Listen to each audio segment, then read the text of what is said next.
Hey, what's up guys? Today I'll show you a horror film, Death Whisper. Spoilers ahead, watch out and take care. The film begins with a student wheezing as she walks by a floating dead body in the swimming pool. After that, she goes to the old storeroom where a girl student hangs herself. After her, the student faces another classmate of hers on the rooftop. The student's face is not shown, but her classmate is terrified of her that she backs up too much to the edge and falls to her death. A year later, Alex, a freshman at high school, tells his mother the story of Cindy the sadist. She was a student at the school and got the name for bullying 3 of her juniors until they died. However, the mom does not believe in this silly rumor and instead tells her son to be grateful and optimistic. The school is highly respected, as a lot of successful graduates there. However, there is a tradition of seniors bullying and abusing their juniors. Alex is already worried about the tradition, but his dad's status bothers him even more. As he enters the building, Alex accidentally bumps into his seniors, Andre, Fatty, and Erica. They do not do any harm and just remind him to go to the hall. At the hall, the headmistress informs Andre that if he continues his academic performance, his chances of scholarship to a university of his choice are high. Andre wants to go to Yale just like his dad. After him, the headmistress congratulates Erica for being the new captain of their swimming team. Erica confidently talks about bringing many trophies to the school. However, when it is Fatty's turn, the headmistress reminds him to do his best to get his grades up in order to go to Australia. After that, the headmistress welcomes the first-year students of 2000 to the school. Alex is not listening to her and instead stares at a fellow freshman near him. Later that day, at the court school, the headmistress expresses her concern to teacher Tommy about the school's tradition. She disagrees with it, but it has been passed over generations, so she asks Tommy to look out for the new students. As the headmistress leaves, Andre speaks about first-year students being the slaves of their seniors. They must not tell their parents and other teachers about it, or else their high school lives will be a living hell. Erica gives them the first taste of being slaves by doing push-ups. Fast forward to the 13th of high school life, Alex tells the things that the enslaved students must do and avoid. They should never look seniors in the eye and bow and greet them every time. They are not allowed to use the bathrooms and go to the cafeteria. In short, they cannot be in the same place as the seniors. The seniors can also get their things without permission anytime they want. 4 days later, Alex runs into Maggie, the girl he was staring at during the welcoming ceremony. Maggie needs to use the restroom, and Alex offers to be the lookout. Shortly after she enters the bathroom, 2 seniors come to use it too. However, Alex stops them and calls to give Maggie a signal not to come out. He tells them that the janitor said to him that there was a dead rat inside. Before leaving, the seniors order him to do 10 push-ups, to which he obliges. As they go, Maggie comes out and apologizes to Alex as he took the seniors' cruelty for her sake. Later that day, Alex attempts to talk to Maggie when Fatty suddenly stops him and drags him to the court. Erica and Andre are inside, discovering that Alex's late father is a known psychic. Alex tries to explain that he does not have the same ability, but the trio insists he summons the victims of Cindy the sadist. Fatty and Alex hold the pencil, and if it moves, their spirits are still lingering in the school. Left with no choice, Alex calls for their souls, but the pencil does not move after 2 attempts. So Erica goes through Alex's bag, takes his sketchbook, and shows it to her friends. While they are busy looking at his artwork, the pencil suddenly moves by itself, drawing a circle on the paper. Only Alex sees this, as his sketchbook blocks the trio's views. After that, they go to the abandoned storeroom, where the trio hid his sketchbook. Alex goes inside, roams around until he finds his sketchbook. It is on the floor behind the stock-up chairs and tables. Alex crawls and puts his hand underneath the small gap to get his sketchbook, when it suddenly slips past by him. He crawls again as there is not much space. Right then, one of Cindy's victims shows herself. Alex screams in horror and immediately runs away from the storeroom.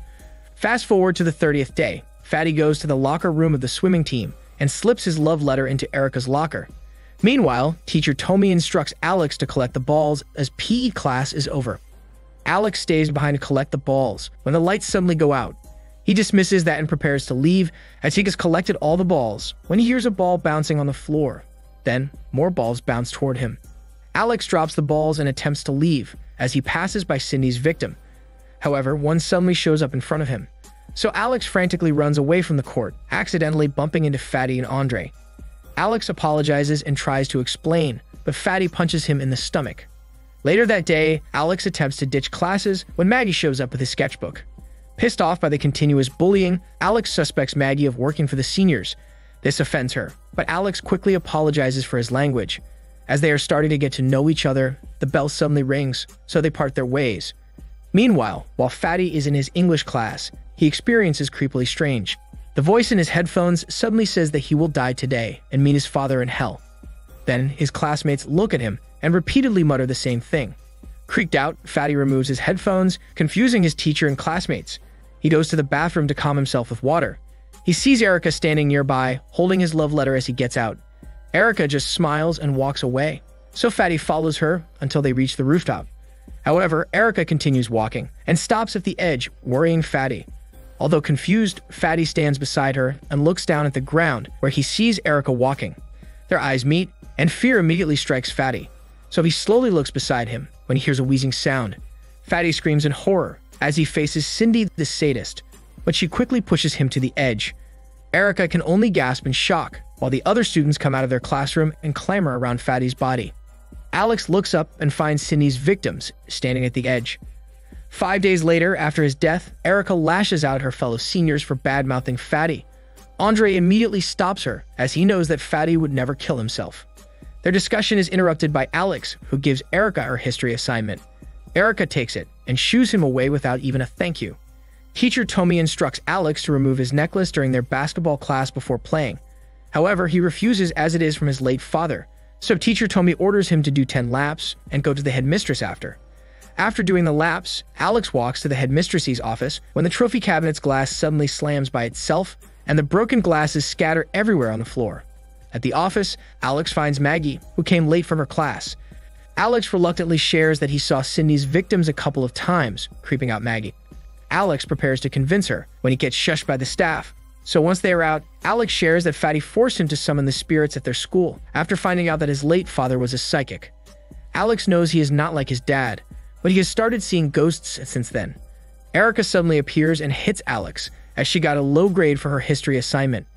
Alex tries to explain that he didn't have much time to do it, but Erica shuts him up by punching him in the stomach. After that, she storms away with Andre, leaving Alex groaning with pain. Later that night, Erica finds Fatty's love letter in her locker, but before she can read it, her friend calls her as Teacher Tomi is already waiting for them. After their practice, Erica pleads with Teacher Tomi that she stay behind to practice her stroke. Teacher Tomi knows that Erica still grieves for Fatty's death, so he agrees to leave a student behind just for that day. While Erica practices her strokes, she repeatedly encounters a ghost swimming toward her, but every time she resurfaces, there is no one, so she dismisses it. After that, Erica cries as she reads Fatty's letter, so she dedicates her drive to him. Erica jumps from the diving platform when a ghost suddenly appears in front of her, causing her to hit her head on the platform. Erica falls into the pool, tainting its clear water with her blood. The following day, the headmistress informs Teacher Tomi that he will be suspended until the foundation board decides whether to continue his teaching in the school, because the school rules indicate that no student can practice alone after school hours. Teacher Tomi storms out of the office and attempts to leave the school premises, but the media waits for him outside.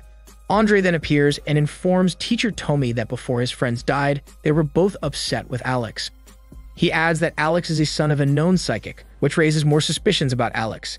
Teacher Tomi remembers that Alex refused to take off his necklace during class, so he suspects that maybe Alex is hiding a ghost in the pendant.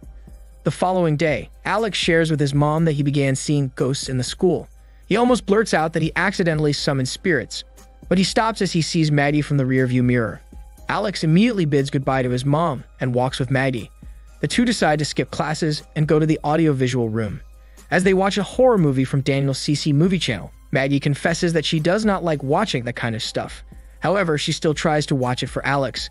Although not really a romantic way to spend time together, they definitely enjoy being alone together. After that, Alex suggests they do it again tomorrow, and Maggie happily agrees.